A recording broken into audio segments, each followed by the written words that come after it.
Hi friends, இன்றைக்கி என்னுடைய நாள் பார்த்திங்கன்னா 5:45க்கு ஸ்டார்ட் ஆகிருந்தது. காலையில் இட்லியெல்லாம் ஊற்றி முடிச்சுட்டு பசங்களுக்கு லஞ்ச் எல்லாம் கட்டிட்டு அதுக்கப்புறம் நான் வந்து இந்த கூடையை ஸ்டார்ட் பண்ணிட்டதுனால இதில் வந்து உட்காந்துட்டேன். நான் இதை வந்து எப்படியாவது இன்றைக்கி முடிச்சுட்டு இதோட அழகை பார்க்கணும் அப்படின்னு எனக்கு அவ்வளோ ஆசை. கிளாஸ் ஒயர் வச்சு பீட்ஸ் கூட தான் போட்டுட்ருக்கேன்.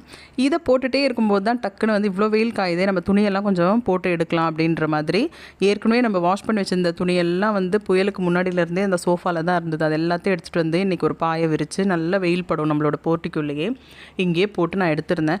எப்போவுமே வந்து இந்த மாதிரி மாடியில் இருக்கவங்க கொடிக்கயிறு இல்லாதவங்கெல்லாம் பார்த்தீங்கன்னா அப்படியே உள்ளே காய வச்சுப்பீங்க. அது மாதிரி காய வைக்காதீங்க. கொஞ்சம் நேரமாவது வெயில் வரும்போது போட்டு எடுத்திங்கன்னா நம்மளுக்கு உடம்புக்கும் நல்லது, இன்ஃபெக்ஷன் எதுவும் வராமலும் இருக்கும். அப்படியே ஈவினிங்கும் ஆச்சு. நான் வந்து தேர்ஸ்டேன்றதுனால குபேர பூஜை பண்ணுறது வழக்கம். இன்றைக்கி பார்த்தீங்கன்னா அபிஜித் நட்சத்திரம் அப்படின்றதுனால இந்த வழிபாடும் செய்யலாம் அப்படின்னு சொல்லிட்டு தான் வெளியில் வந்து நின்றுட்டு இருந்தேன். ரொம்ப அழகாக இருந்தது வானம் பார்க்குறதுக்கு. எனக்கு எப்போவுமே வானத்தை பார்க்கும்போது ஒரு பாசிட்டிவிட்டி தோணும்.